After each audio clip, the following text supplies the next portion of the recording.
ప్రతి సంవత్సరం 500 కోట్ల రూపాయలు విద్యుత్ బిల్లులు చెల్లిస్తున్నాం. ఇప్పుడు ఈ ప్రాజెక్టు పూర్తయితే ఎవ్రీ ఇయర్ మన సేవింగ్ విద్యుత్కే 500 కోట్లు వస్తుంది. అందుకే ఈరోజు మొదటి ప్రాధాన్యత కింద తీసుకొని ఆ ప్రాజెక్టును పూర్తి చేస్తున్నాం. ఏఐబిపి యాక్సిలరేటరీ ఇరిగేషన్ బెనిఫిషరీ ప్రోగ్రామ్ కేంద్ర ప్రభుత్వంలో ఉంటుంది. 60% నిధులు వాళ్ళు ఇస్తారు, 40% మనం ఇస్తే చాలు.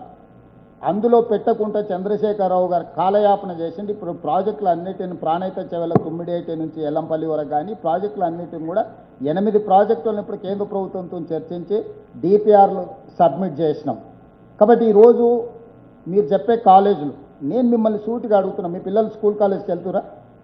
మీ ఫ్యామిలీలో కానీ మీ కజిన్స్లో కానీ చంద్రశేఖరరావు గారి మాకు ఇచ్చిపోయింది 3000 చిల్లర కోట్ల రూపాయల పాత బకాయిలు. ఏ ఒక్క రోజు కూడా కేసీఆర్ ఉన్నప్పుడు ఒక్క రూపాయి అడగలే. ఈరోజు వాళ్ళకి మేము ఉన్న బకాయిలు 3600 కోట్లు. మేము విడతల వారికి ఇస్తాం. 1500లలో 600 ఒకసారి, 600 ఒకసారి, 300 ఒకసారి ఇస్తాం, మీరు సహకరించండి అని చెప్పినాం. దీంట్లో మీరు ఆలోచన చేయాల్సింది, ఇంటర్మీడియట్కు కానీ డిగ్రీకి కానీ ఎవరు డొనేషన్లు కట్టరు. వాళ్ళు ఫీజు రియంబర్స్మెంట్ మీదనే ఆ కళాశాలలు నడుస్తాయి. కాబట్టి మొదట జూనియర్ కాలేజీలకు డిగ్రీ కాలేజీల ఫీజులు మొత్తం చెల్లించండి. ఇంజనీరింగ్ కాలేజీలు 185 ఉన్నాయి. రూరల్ ఏరియాలో ఉన్న ఇంజనీరింగ్ కాలేజీలకు డొనేషన్లు వస్తున్నాయో వస్తలేదో నాకు తెలియదు, కానీ అర్బన్లో ఉన్న వాళ్ళు మీ పిల్లలే చదివించుకుంటారు. మీరే నా దగ్గరికి ఎంతోమంది వచ్చి డొనేషన్స్ మినహాయింపు ఇప్పించండి అని అడుగుతున్నారు. కంప్యూటర్ సైన్స్ లాంటి సీట్లలో 10 నుంచి 15 లక్షల రూపాయలు డొనేషన్స్ కలెక్ట్ చేస్తారు.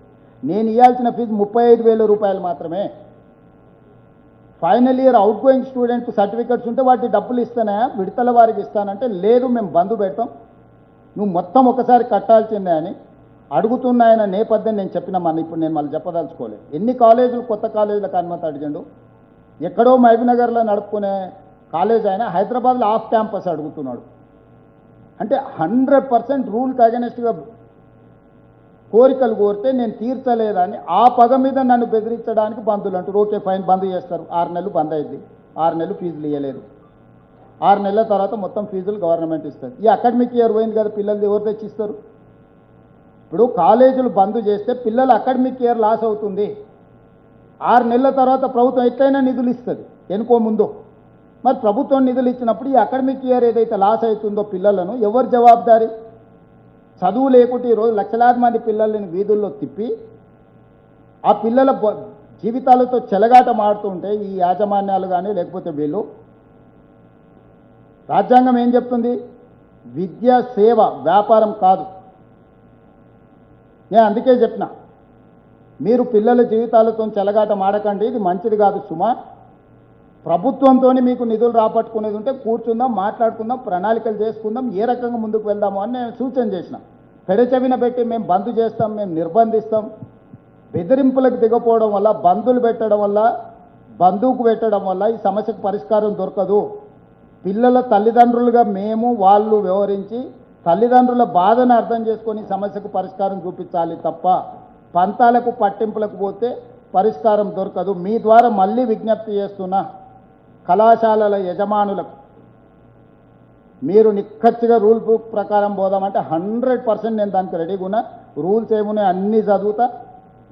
ఏ ఒక్క రూపాయి డొనేషన్ తీసుకోవద్దు, ఏ ఒక్క రూపాయి మెరిట్ ఏ ఒక్క పర్సంటేజ్ కూడా మెరిట్ లేకుంటే సీట్లు ఇవ్వద్దు. సరైన సమయంలో మీకు ఫీజులు ఇవ్వాలి. ఎంతమంది పిల్లలు ఫీజులు కట్టుకొని సర్టిఫికెట్లు తీసుకొని వెళ్ళిపోయారు, మళ్ళీ రెండోసారి వాళ్ళ పేర్ల మీద ప్రభుత్వ రియంబర్స్మెంట్లు ఎంత తీసుకుంటుందో కూడా ఒకసారి చూద్దాము. టీచింగ్ స్టాఫ్ ఎంత ఉందో, నాన్ టీచింగ్ స్టాఫ్ ఎంత ఉందో, ల్యాబ్లు ఎన్ని ఉన్నాయి, బిల్డింగ్లు ఎన్ని ఉన్నాయి, ఇన్ఫ్రాస్ట్రక్చర్ ఎంత ఉందో, కాలేజ్ బై కాలేజ్ మీరు మేము అందరం కలిసి ఒక నిజ నిర్ధారణ కమిటీ చేసుకుందాం. మీడియాలో కూడా ఎడ్యుకేషన్లో హైయెస్ట్ స్టాండర్డ్స్ ఉన్న వాళ్ళు ఉన్నారు కదా, మీతోని విజిలెన్స్తోని వాళ్ళ మేనేజ్మెంట్తో ఒక నిజ నిర్ధారణ కమిటీ చేసుకొని ఒక్కొక్క కాలేజీను ప్రక్షాళన చేద్దాం. ఏ కాలేజీలో 100% ఉందో తల తాకట్టు పెట్టైనా అదే రోజు వాళ్ళకు రియంబర్స్మెంట్ మొత్తం చేస్తా. మీరు సర్టిఫికెట్ ఇవ్వండి, ఇది 100%, దీంట్లో అన్ని రూల్స్ ప్రకారం ఉన్నాయి, ₹1 డొనేషన్ వసూలు చేస్తలేరు. ఒక మెడికల్ సీట్కి ఎన్ని లక్షలు వసూలు చేస్తారు? మీరంతా మిడిల్ క్లాస్ వాళ్ళే, మీ పిల్లల్ని చదివించుకుంటారు కదా, మీరే కదా బాధితులు. నా పిల్లలు ఏం చదువుకోవట్లేదు. కాబట్టి దయచేసి పిల్లల కోణంలో చూడండి, యజమానుల కోణంలో చూస్తే మీకు ఎప్పటికీ సమస్యకు పరిష్కారం దొరకదు. ఈ సమస్య మీకు అర్థం కూడా కాదు. Thank you sir. Undru Narasimharao గారు ఈనాడు నుంచి. సార్, జూబ్లీ హిల్స్ ఉప ఎన్నికల్లో ఎంత మెజార్టీతో గెలిచే అవకాశం ఉంది? రెండు, పేదలు బాగా ఎదురు చూస్తున్నారు, సామాజిక పెన్షన్ల పెంపు అన్నది. ఈ రెండోది ఎప్పటి నుంచి చేస్తారు? మెజారిటీ అనేది నేను చెప్పాను, కానీ 100% ఎన్నికల్లో కాంగ్రెస్ పార్టీ గెలుస్తుంది. బీఆర్ఎస్ ఓడుతుంది, బీజేపీ డిపాజిట్ జప్త్ అవుతుంది. నేను ఇప్పుడు కూడా చెప్తున్న కిషన్ రెడ్డి గారికి, నీకు డిపాజిట్ రాదు, నీ దోస్తు ఈ ఎన్నికల్లో ఓడిపోతాడు. మీరు ఎన్ని గూడు పుటానాలు చేసినా ఇదే ఫలితం 14 నాడు సాయంత్రం చూద్దాం. అమర్ గారు, అజిత్ అడగండి. సీఎం గారు, ఈరోజు జూబ్లీ హిల్స్కి సంబంధించి ఎలక్షన్ ప్రచారం జరుగుతుంది. మీరు అన్నారు ఎన్నో విమర్శలు చేశారు ప్రతిపక్షం మీద, కానీ ప్రచారం చూస్తే జూబ్లీ హిల్స్ పేరుకే జూబ్లీ హిల్స్, కానీ అన్నీ కూడా బస్తీలే. ఎక్కడ ఈ బస్తీలకు సంబంధించి కానీ నియోజకవర్గానికి సంబంధించి కానీ సమగ్ర ప్రణాళిక ఎక్కడా కూడా మీ ప్రచారాల్లో రావట్లేదు. కేవలం ఒకళ్ళ మీద ఒకళ్ళ విమర్శలు, వ్యక్తిగత దాడులు తప్పితే జనానికి సంబంధించి ఎక్కడ సమగ్ర ప్రణాళికను ఎందుకు ప్రకటించట్లేదు?